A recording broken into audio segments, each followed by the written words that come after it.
Think Medicaid's just for the elderly? Think again. Here's what millions don't know about getting covered, cheap or even free. Medicaid is low-cost or no-cost health insurance for low-income individuals, families, pregnant women, seniors, and people with disabilities. It's funded by both state and federal governments, so benefits and rules vary by state. Eligibility depends on income and family size.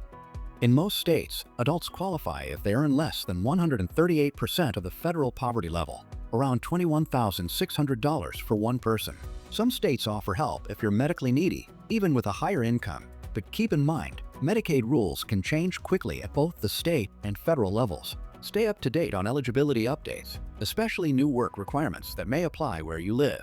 Medicaid covers hospital visits, doctor appointments, lab work, prescriptions, and even home health care. Some states offer extras like dental, eyeglasses, or mental health support. Cosmetic surgery, non-prescription drugs, and out-of-country care are usually not covered, and coverage in other states may be limited unless you're near a border. You can apply online anytime. No open enrollment window. Just gather your social security number, proof of income, housing costs, and citizenship or immigration documents. Whether you're switching plans or applying for the first time, Medicaid could save you thousands. Click the link in the description box below for free health insurance quotes.